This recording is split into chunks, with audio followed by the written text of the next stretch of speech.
Queridos e lindos, hoje é dia de Química aqui no canalzinho.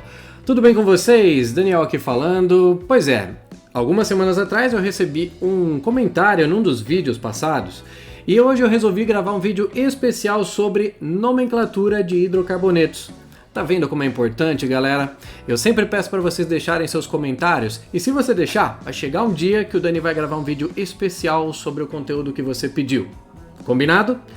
A área da nomenclatura é uma área tão importante quanto a gramática na língua portuguesa. Mas pera, ó. Não vai sair do canal não. Todo mundo sabe que química é muito mais legal que gramática. E muito mais fácil também. Por isso, os seus problemas acabaram. Porque bateu o sinal e o resto você já sabe. Nossa, professor, tem coisa mais chata do que nomenclatura? Vai ficar mais difícil? Eu já ouvi muito falar essa frase, beleza? E você, quantas vezes já falou ela pro seu professor? Ou então quantas vezes você já se pegou pensando nisso? Bastante, né? Eu tenho certeza. Bom, no primeiro ano do ensino médio, rapaziada, quando a gente aprende as primeiras nomenclaturas da nossa vida, tipo nomenclaturas de ácidos, bases, sais e óxidos, os alunos já querem parir um megazord.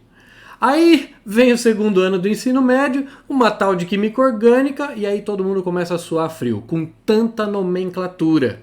Eu até entendo que no começo seja um pouco difícil, mas depois fica facinho, e hoje eu vou facilitar o caminho para vocês, beleza? Chega de sofrência!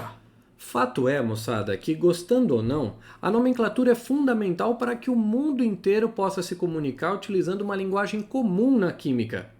Tanto é que as nomenclaturas para a mesma substância em outros países diferem apenas quanto ao idioma e não quanto ao sistema de regras. Já imaginou, por exemplo, se o butano ou a água tivessem nomenclaturas diferentes em outros países? A gente precisaria aprender vários sistemas de regras de nomenclatura, ao invés de aprender um só. Ia ficar bem mais difícil, concorda? E é para isso que existe um órgão internacional chamado IUPAC, que é a sigla em inglês para International Union of Pure and Applied Chemistry, que é o equivalente em português para União Internacional de Química Pura e Aplicada. Bom, galerinha, então como vocês já sabem da onde vem a nomenclatura e a importância dela para a química, chegou a hora da gente treinar um pouquinho fazendo alguns exercícios. Beleza? Bora pra lousinha!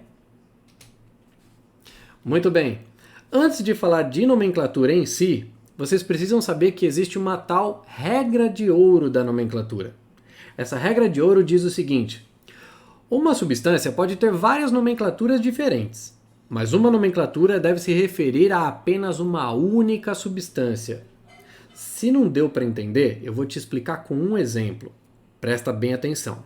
Vamos imaginar que o Dani está super doente, eu estou entre a vida e a morte. Existe uma substância que se eu tomar, eu vou melhorar. Existe uma outra substância diferente que se eu tomar eu vou piorar ainda mais. Vamos imaginar que elas sejam diferentes e que elas tenham o mesmo nome. Na hora que o médico chegar com o frasquinho do remédio, como que eu vou saber qual das duas eu estou tomando?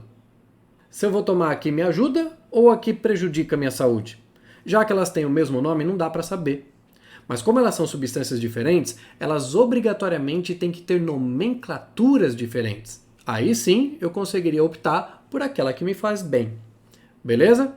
Então deu para entender? Agora vamos para a nomenclatura em si. Beleza? Para fazer a nomenclatura de qualquer cadeia carbônica normal, porque as ramificadas a gente vai deixar para uma outra oportunidade, a gente precisa de 3 informações. Essas 3 informações são o prefixo, que diz para mim a quantidade de carbonos que existe na cadeia carbônica, e a gente tem 10 prefixos para saber. O prefixo MET, que significa quando a cadeia tem um átomo de carbono apenas, ET para quando ela tem 2 átomos de carbono, PROP para 3, BUT para 4, e daqui para frente fica muito fácil. PENT é para 5 carbonos, X para 6 carbonos, Hept para 7 carbonos, Oct para 8, Non para 9 e Dec para 10 átomos de carbono na cadeia. Facinho, né? Muito bem. Depois a gente vai para o intermediário, que é a segunda informação. O intermediário, que também pode ser chamado de infixo, ele mostra para a gente qual é o tipo de ligação que acontece entre os átomos de carbono na cadeia. A gente vai usar o intermediário an quando a cadeia tiver apenas ligações simples entre carbonos. Apenas simples. A gente vai utilizar o intermediário en quando a gente tiver apenas uma ligação dupla entre os carbonos da cadeia. A gente vai usar o intermediário in quando tiver apenas uma tripla entre os carbonos da cadeia. Beleza? E ainda temos alguns intermediários com multiplicadores. Por exemplo, quando a gente tem duas duplas ligações, a gente vai utilizar o intermediário dien. Duas ligações duplas dentre os carbonos da cadeia. E quando a gente tem duas triplas, a gente usa o intermediário diin. Ok? Duas triplas entre os átomos de carbono da cadeia. E o sufixo, que diz pra gente a qual função orgânica pertence esse composto. Se for um hidrocarboneto é muito tranquilo, porque vai ser a terminação, o sufixo letrinha O para todo mundo, beleza? Então todos os hidrocarbonetos terminam apenas com a letrinha O. Fácil, né? Então, a grosso modo, a gente só vai se preocupar com prefixos e com os intermediários, porque o sufixo vai ser sempre a letrinha O. Belezinha? Fácil. Vamos fazer alguns exemplos. Olha para esse primeiro exemplo ali, ó. Você tem o CH4, que é uma cadeia bem pequenininha. Ela tem apenas um átomo de carbono. Então, fala você para mim qual é o prefixo para um átomo de carbono que estava na lousinha anterior. É met. O prefixo para um átomo de carbono é met. Como nós temos apenas um átomo de carbono, não é possível a existência de ligações duplas ou triplas entre átomos de carbono, já que para isso seria necessário pelo menos dois. Então, por isso, o intermediário aqui vai ser an. E o ozinho no final para dizer que ele é um hidrocarboneto, só tem carbonos e hidrogênios na sua estrutura. O de baixo tem dois carbonos e o prefixo para quem tem dois carbonos é et. Olha para as ligações que estão entre os carbonos. É uma ligação simples, então vai ficar o intermediário an. Beleza? Muito bem, depois a terminação O, que é para falar que é um hidrocarboneto, então o nome ficou etano. Muito bem, pessoal. Próximo exemplo. Também com dois carbonos, então o prefixo é o mesmo do anterior, et. Só que olha para a ligação que existe entre os carbonos. Ela é dupla. Dessa vez o intermediário é en. E a terminação, o sufixo, vai ser a letrinha O, para dizer que ele é um hidrocarboneto. E o próximo também tem dois átomos de carbono. O prefixo continua sendo et, só que dessa vez o intermediário é in, devido à presença daquela ligação tripla entre os átomos de carbono. O ozinho no final para dizer que é um hidrocarboneto, então a nomenclatura ficou etino. O eteno pode ter um outro nome que não segue as normas da IUPAC. O outro nome do eteno que é possível é etileno. Muito importante que você saiba disso, principalmente se você está estudando para o vestibular, tá? O etino também tem um outro nome que é possível, mas não segue as normas da IUPAC, que é acetileno. Perceba que esses nomes de baixo não têm nada a ver com a nomenclatura de cima, portanto não são nomenclaturas oficiais. Belezinha? O próximo exemplo, nós temos uma nomenclatura e daqui a gente vai extrair a estrutura desse composto. Como é que a gente parte do nome e chega na fórmula estrutural? A gente vai dividir esse nome nas suas partes constituintes. Prop significa o quê? 3 átomos de carbono. An significa apenas ligações simples entre eles. E o ozinho no final diz que ele é um hidrocarboneto, ou seja, tem apenas átomos de carbono e hidrogênio. A primeira etapa que você tem que cumprir aqui é desenhar os 3 átomos de carbono, sem ligar. Agora a gente vai ligar esses carbonos através das ligações que são simples. Então vamos desenhar um tracinho de ligação simples no meio de cada um deles. Tendo feito isso, o que falta a gente fazer é só colocar os átomos de hidrogênio, já que ele é um hidrocarboneto. 3 hidrogênios para o primeiro, para completar a tetravalência do carbono, 2 hidrogênios para o do meio e 3 para o terceiro, da outra ponta. Tudo isso para que o carbono faça sempre 4 ligações. Então esta é a fórmula estrutural do propano. Nesse último exemplo de baixo, a gente também tem a mesma quantidade de carbonos que o de cima, então o prefixo ainda é prop. Eu quero que você veja que existe uma ligação dupla entre dois desses 3 carbonos. Então o intermediário tem que ser en. E o ozinho no final para dizer que ele é um hidrocarboneto. Este é o propeno. Belezinha, pessoal? Tranquilo? Tá vendo como não é tão difícil? Muito bem. A próxima lousinha é a lousinha final. Nessa próxima lousinha, a gente tem exemplos de cadeias fechadas.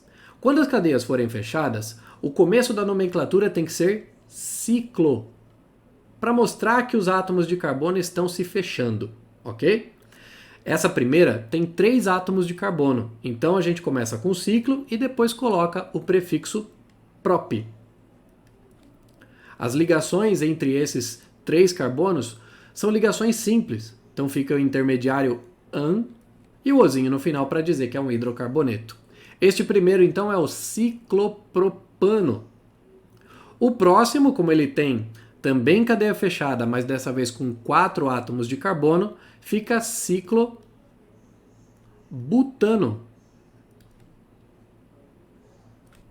Facinho, né? O seguinte, são 5 átomos de carbono, cadeia fechada, ciclopentano. Também com todas as ligações simples. E o último ali, ciclo com 6 carbonos é hex. E as ligações são simples, fica an e o ozinho no final por se tratar de um hidrocarboneto. Esse é o ciclohexano. E agora eu quero que você não confunda, por favor, o ciclohexano com essa estrutura aqui de baixo, que ela é mais do que importante para você. Não tem uma prova de vestibular e não tem um livro de química onde essa fórmula não apareça. Nós temos aqui um anel com 6 átomos de carbono com um círculo no meio. Esse anel com um círculo no meio, ele é a mesma coisa do que esses 2 anéis aqui do lado. Ele pode ser representado de 3 maneiras diferentes que são equivalentes. Esse círculo no meio é uma simplificação da organização das ligações duplas e simples que são alternadas entre os átomos de carbono do anel. Então veja que aqui no anelzinho de 6 carbonos a gente tem duplas e simples alternadas. E isso fica muito claro nessas 2 representações. E pode ser representado de uma forma simplificada de acordo com a primeira representação. E qualquer uma dessas 3 estruturas recebe o nome de benzeno. Esse é o famoso benzeno, que tanto vai aparecer para vocês nas aulas de Química Orgânica e também no seu vestibular. Por isso, fica ligado. Perceba, pessoal, que essa nomenclatura, a nomenclatura do benzeno, não segue direitinho o mesmo padrão da nomenclatura das outras estruturas que a gente viu aqui hoje. Ou seja, não segue prefixo, intermediário e sufixo igual às demais. Mas você pode ficar tranquilo e usar esse nome porque a IUPAC reconhece o benzeno como sendo também uma nomenclatura oficial. Beleza? Então fica sussa. Vamos sair da lousinha agora. É isso aí, moçada. Então, antes de me despedir, eu deixei aqui na descrição o link do portal na internet da IUPAC, certo? Então, se você quiser conhecer um pouquinho melhor sobre essa instituição internacional tão importante para a química e para a ciência, é só você acessar, beleza? Antes de me despedir também, eu quero dizer para vocês que se você gostou desse videozinho, deixa o seu like, porque isso deixa o Dani cada vez mais empolgado com esse projeto tão legal, beleza? Se você não é inscrito, se inscreve, é só apertar um botãozinho, tá bom? Eu quero agradecer todo mundo que ficou aqui comigo nesse vídeo até agora e desejar para todo mundo boa semana, que semana que vem eu volto com mais conteúdo aqui no canal, beleza? Um abraço, tchau, tchau!